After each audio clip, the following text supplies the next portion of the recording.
The world around us is analog continuous, smooth, and ever changing. But computers understand only digital signals. So, how do we connect the two? The answer lies in analog to digital conversion. Today, our lesson is all about the ADC or the analog digital conversion. The analog output of a sample and hold circuit is applied to an analog to digital converter or ADC. The output of the ADC is a series of binary codes that represent each of the sampled values of the input signal. What is an analog to digital conversion? It is a process of converting the output of the sample and hold circuit to a series binary codes that represent the amplitude of the analog input at each of the sample times. The sample and hold process keeps the amplitude of the analog input signal constant between sample pulses. Therefore, ang analog to digital conversion ay maaaring gawin sa pamamagitan ng constant value rather than having analog signal change during a conversion interval, which is the time between sample pulses. For example, a microphone generates an audio signal. An ADC samples the signal and it ko-convert ito into a sequence ng binary values. Yung binary values na yon can be processed by a microcontroller, computer, or DSP to create same audio. These figures illustrate the basic function of ADC, analog to digital converter. The sample intervals are indicated by dashed lines, as you can see. The tracking intervals are not shown on the sample or hold output because they are assumed to be very short and can be neglected. What do you mean by resolution? It is expressed as a number of bits, binary digits, used to represent each value of the analog signal. As we all know, an analog to digital converter or ADC translates a continuous analog signal into a series of binary numbers. Each binary number represents the value of the analog signal at the time of conversion. The resolution of ADC can be expressed as a number of bits, binary digits, used to represent each value of the analog signal. An n-bit ADC divides the input range into 2 raised to n discrete levels. A 4-bit ADC can represent 16 different values of an analog signal because an 8-bit ADC can represent 256 different values of an analog signal because a 12-bit ADC can represent 4096 different values of analog signal because the more bits, the more accurate is the conversion and greater is the resolution because more values of a given analog signal can be represented. Here are the figures, example of a 1-bit resolution, 2-bit resolution, and 3-bit resolution. Always remember that the higher resolution yields to more accurate conversion. In addition sa resolution, another important characteristic ng ADC ay ang conversion time. Ang conversion time of an analog voltage into a digital quantity is not an instantaneous event. Pero ito ay process that takes a certain amount of time. The conversion time can range from microseconds for fast converters and para dun sa mga mabagal na device, it can be in milliseconds. Conversion time is illustrated in a basic way in this figure. As you can see, the analog voltage V sub 0 to be converted occurs at time sub 0, but the conversion is not complete until T sub 1. Yung term na quantization in this context refers to determining a value for a changing analog voltage.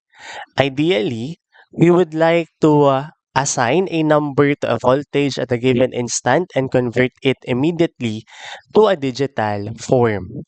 This is, of course, impossible because of the conversion time of ADCs.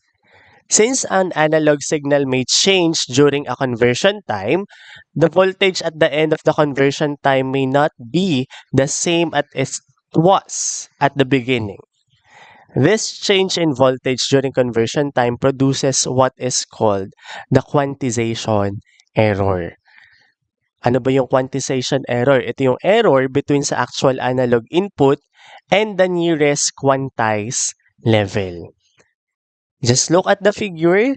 As you can see here, we have the delta V or the quantization error.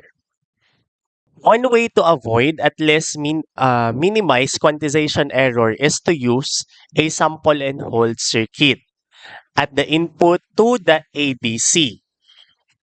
A sample and hold circuit quickly samples the analog input and then holds the sample voltage for a certain time. When used in conjunction with an ADC, the sample and hold is held constant for the duration of the conversion time.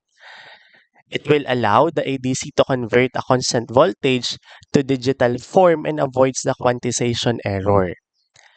A basic illustration of this process is shown in the figure. Pag kinompare natin dun sa conversion, makikita nyo na more accurate yung ating value sa analog input at the desired sample point. Sampling converts a continuous signal into discrete time values. Sa analog-digital conversion, yung analog waveform is sampled at a given point and the sampled value is then converted to a binary number. Since it takes certain interval of time to accomplish the conversion, the number of samples of analog waveform during a given period of time is limited. For example, if a certain ADC can make one conversion in 1 milliseconds, it can make 1,000 conversions in 1 second. That is, it can convert 1,000 different analog values to digital form in 1 second interval. In order to represent an analog waveform, the sample rate must be greater than twice the maximum frequency component of the analog signal. The theoretical minimum limit of the sampling rate is known as the Nyquist rate or frequency. At the Nyquist rate, an analog signal is sampled and converted 2 times per cycle.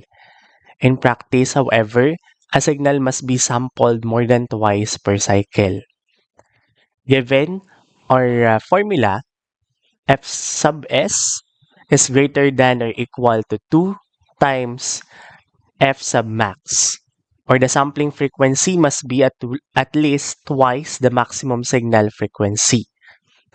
For example, kung ang signal natin na has a minimum frequency of 10 kHz, the sampling rate should be greater than or equal to 20 kHz.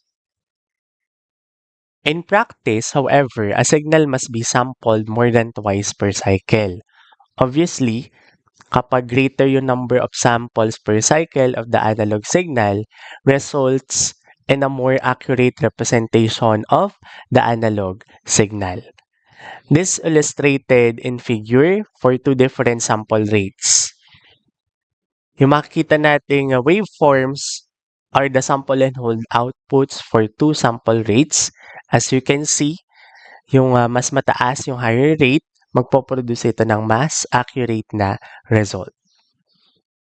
The choice of ADC depends on the speed, accuracy, resolution, cost, and power consumption. Here are the main types of ADCs. First is the flash ADC or the parallel ADC. Ano yung working principle nito? It uses a bank of comparators to compare the input voltage with a set of reference voltages simultaneously. The outputs are then encoded into a binary number. In terms of speed, it is extremely fast, which is in nanoseconds. In resolution, it is limited, typically up to 8 bits because the number of comparators doubles with each additional bit. Example, given 8-bit needs 255 comparators. The applications for Flash ADC includes digital oscilloscopes, radar systems, processing, and high-frequency communication. In this illustration, Vref is a stable reference voltage provided by a precision voltage regulator as part of the converter circuit. It is not shown in the schematic, so as the analog input voltage exceeds the reference voltage at each comparator, as we all know, the comparator outputs will sequentially saturate to a high state. The priority encoder generates a binary number based on the highest order active input, ignoring all other active inputs. When operated, the flash ADC produces an output that looks something like this. Another ADC is a successive approximation register, SAR ADC. For the working principle, it uses a comparator and a digital to analog converter and a feedback loop. The SAR logic tests each bit one by one from MSB to LSB to find the closest digital match to the input voltage. For the speed, it is moderate microseconds. In resolution, it is high, 8 to 16 bits commonly. For the applications, it includes industrial control, instrumentation, microcontrollers, medical devices. Advantages of this SAR ADC, it is a good trade-off between speed, resolution, and cost. And aside from that, it is in low power consumption. The disadvantages, it includes slower than flash ADCs. The basic successive approximation register analog to digital converter is shown in the schematic. The SAR ADC does the following things for each sample. First, the analog signal is sampled and held. For each bit, the SAR logic outputs a binary code to the DAC that is dependent on the current bit under scrutiny and the previous bit already approximated. The comparator is used to determine the state of the current bit.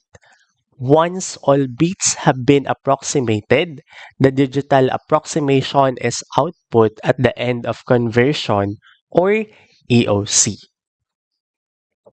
Always remember, an analog to digital converter ADC acts as a crucial interference between the analog real world and the digital domain of modern electronics. By converting continuous signal into discrete binary codes, ADCs make it possible for digital systems to process, analyze, and control real-world phenomena. That's all for the analog and digital conversion. Thank you and God bless.